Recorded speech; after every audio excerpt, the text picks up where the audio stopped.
अस्सलाम वालेकुम, कैसे हैं आप। मैं हूं अब्दुल माजिद इमरान और अब मैं आपको बहुत ही अहम इंफॉर्मेशन देने जा रहा हूं। मिसाल के तौर पर इस मोबाइल के मैन्युफैक्चरर आप हैं। अगर ये मोबाइल खराब हो जाए तो इसे कौन सुधारेगा, आप या कोई और? सिंपल जवाब है आप। तो फिर इंसानों को अपने प्रॉब्लम सॉल्व करने के लिए क्या करना चाहिए? वही मोबाइल वाला फार्मूला कि अपने मैन्युफैक्चरर यानी क्रिएटर से कांटेक्ट करें। कौन है हमारा क्रिएटर? वही जिसने ये दुनिया बनाई, हम तमाम इंसानों को पैदा किया, जो पैदा नहीं होता, मरता नहीं, दिखाई नहीं देता, उस जैसा भी कोई नहीं है, उसके बराबर भी कोई नहीं है।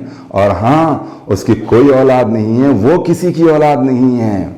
उसे खाने और पीने की चीजों की जरूरत नहीं है। भाई नींद की बात करते हो, नींद तो बहुत दूर की बात है, उसे ऊंघ तक नहीं आती। वो दिल और दिमाग में भी नहीं है, वो किसी के रूप और अवतार में भी नहीं आता, वो जमीन पे भी नहीं आता। तो फिर कहाँ है वो सातों आसमानों के ऊपर है, लेकिन हर चीज से वाकिफ है। ये तमाम कंडीशंस जिसमें पाई जाती हैं उसे अरबी लैंग्वेज में अल्लाह कहते हैं। कुरान के सूरह नंबर 2 की वर्सेस नंबर 21 और 22 में है कि ऐ लोगों, अपने उस रब की इबादत करो जिसने तुम्हें और तुमसे पहले के लोगों को पैदा किया, ताकि तुम परहेजगार यानी अल्लाह से डरने वाले बन जाओ।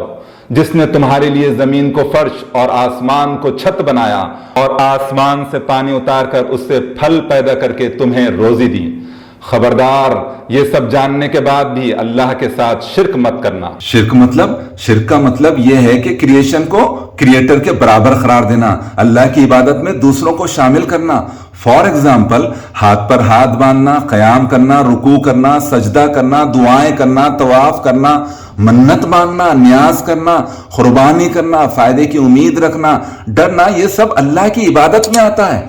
सिर्फ बुत परस्ती ही शिर्क नहीं है। अगर कोई इंसान ये इबादतें गैर अल्लाह के लिए करता है तो उसे भी शिर्क कहते हैं। साथ ही अल्लाह के अलावा किसी और की कसम खाना, दिखावे के लिए इबादत करना जैसे शिर्क की दूसरी डिटेल्स पर इंशाअल्लाह कभी और बात करेंगे। कुरान और सही हदीस के मुताबिक ऐसे शिर्क में मुलव्विस इंसान मौत से पहले सच्ची तौबा नहीं करते हैं तो मरने के बाद हमेशा हमेशा के लिए दोज़ख में जाएंगे। मौत आने से पहले सोच लीजिए कहीं बहुत देर ना हो जाए और फिर पछताने के अलावा कोई और दूसरा रास्ता बिल्कुल भी नहीं होगा।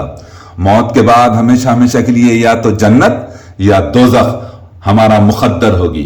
तो फिर देर किस बात की? अल्लाह और अल्लाह के आखिरी रसूल मोहम्मद सल्लल्लाहु अलैहि वसल्लम ने जो बताया है उस पर सोचें, समझें और अमल करें।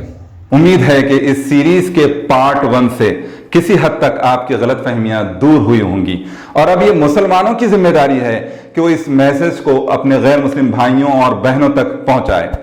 तो इजाजत दीजिए अपने भाई अब्दुल माजिद इमरान को।